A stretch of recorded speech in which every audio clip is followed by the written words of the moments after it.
this last decade we have been tremendously successful here in this country.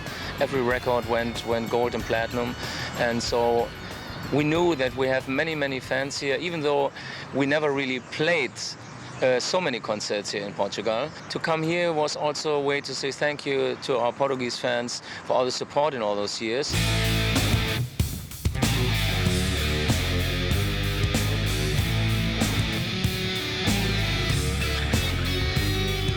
We were looking for a special place, and when we came here like a couple months ago and we saw the Convento do Beato, we fell in love with the place, you know, because it's a place where the monks used to live. It's very spiritual. It has a vibe.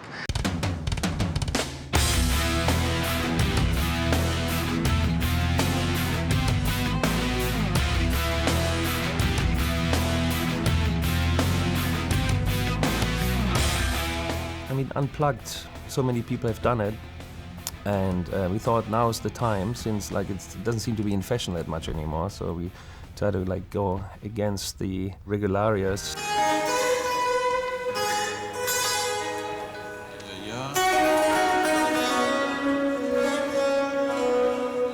I think acoustic instruments, they have something special, kind of warmness, and you're playing the songs different with acoustic instruments. It's, of course, a special vibe.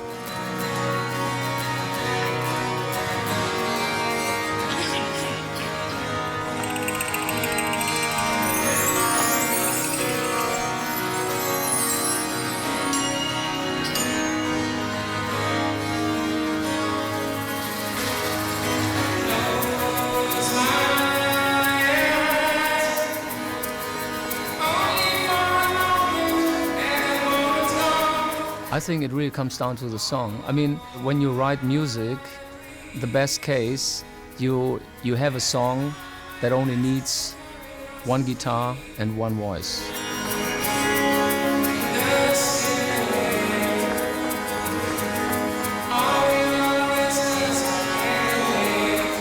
We have so many songs, but we thought which songs are having the best possibility to do something special with them in an unplugged way. And for us was the selection of the songs was difficult because we have so many songs which are have the possibility for unplugged, especially also because our compositions are very melodic, and in this case there's nearly every song. So there's a lot of material. You can pick the best songs and make it like an emotional and exciting trip, you know, for the band, for the musicians, and also for the audience. 1, 2, 3, 4. Right. Right. Yeah.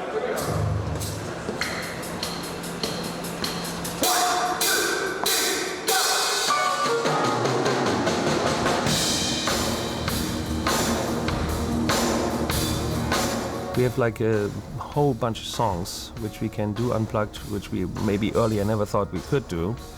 But we rearranged most of them, and completely some of them, and we have other musicians with us, which like gives it more color and more depth, like a percussionist and a keyboard player, of course, an electric guitar player, backup singers, and a cello player.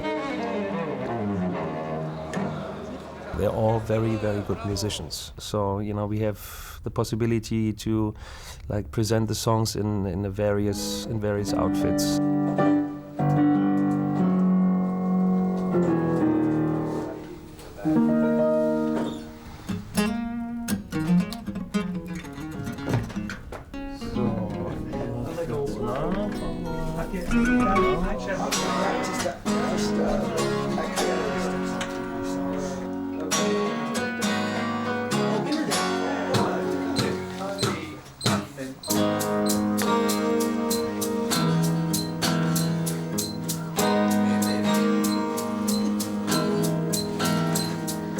Suddenly I think I always knew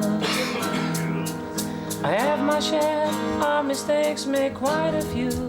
Christian Kolonowitz arranged the whole thing, the crossover project, Scorpions Berlin Philharmonic Orchestra. And then when we had this situation for this unplugged thing, we asked him, because he's open for new things, he's understanding us, he was a rock musician by himself, and he knows all this different kind of music and has a very sensitive kind of feel for music. One of the best musicians I worked with so far. When life goes round and upside down, it's pretty mad when love can't laugh. When someone set me free, when love can't laugh, it's cutting through so deep. I mean, it's a challenge to do this, but it's really hard because everybody's so much into the old tunes and everybody knows them so well that we were kind of scared in the beginning to change anything. But it was the only way to really make it drastically and change a lot. So kind of we have the feeling now that we play new songs, which is actually the only way to approach the unplugged thing with the Scorpions.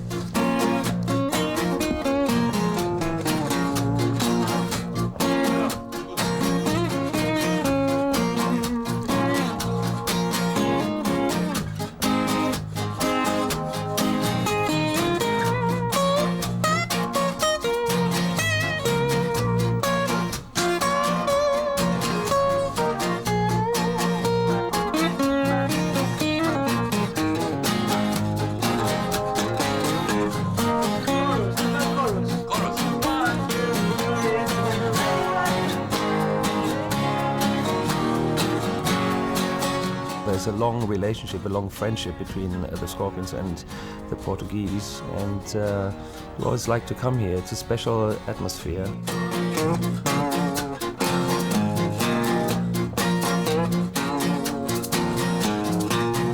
It was a pretty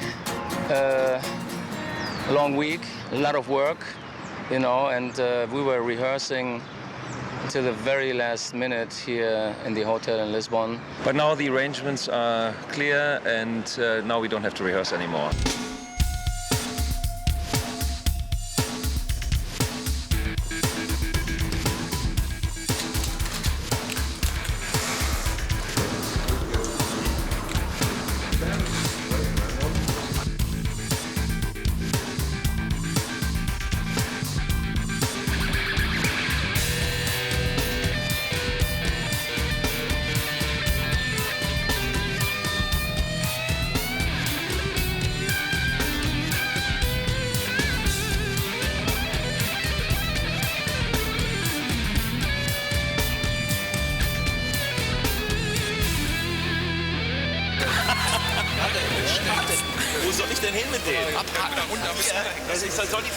I think it shows true friendship when you are together for like a quarter of a century and we really spend like a lot of time with each other.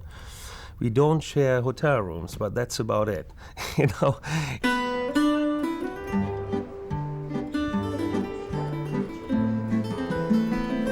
We don't have to argue about everything because we know each other so well. We know exactly what the other person's going to say most of the time because we heard it all before, you know.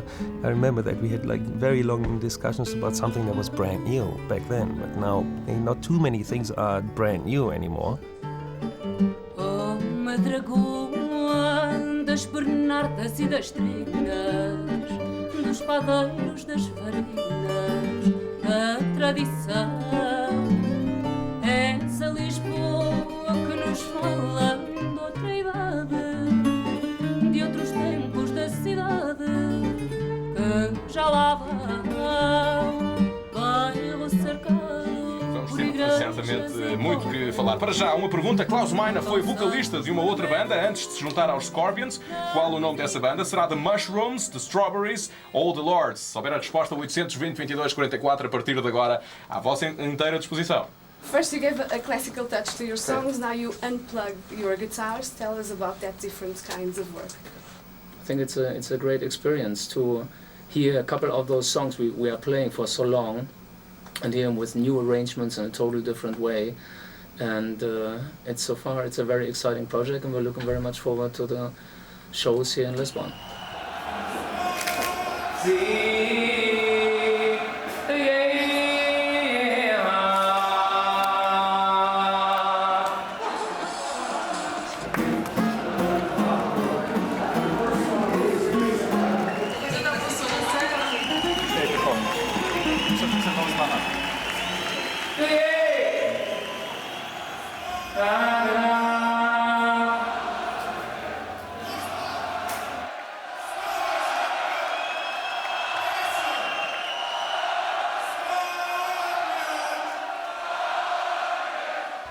We had no idea really what to expect, but we were very confident that this set of music is very strong, you know, without Marshall amps and without screaming guitars, very strong in a different way, you know, and it was really good to see and to feel that the audience, like immediately, they felt the same way. Boa noite, Lisboa! It feels good to play here. The size is right too. We didn't want to play in a theater that is too big. Already here we have the problem that it's not a real problem, it's a nice problem, that the people are reacting so much. But you know, since we are recording, you know, they make a lot of noise, but obviously they want to be on the CD as well, and they will be. And you know, I feel very happy here. It's a very nice place. For the DVD, I think this place has a great atmosphere. You can see it on the film later on, and that, I think, it's a very important point. We had a difficult situation because on one hand we want to do a great CD, on the other hand we want to make a great DVD. In this case, to combine both in the right way is difficult, but I think with this venue we picked the right place.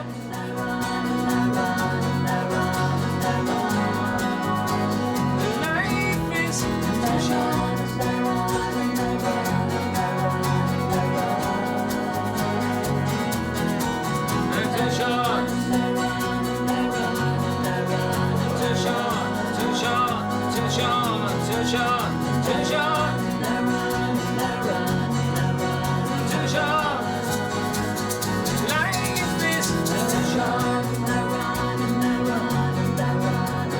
is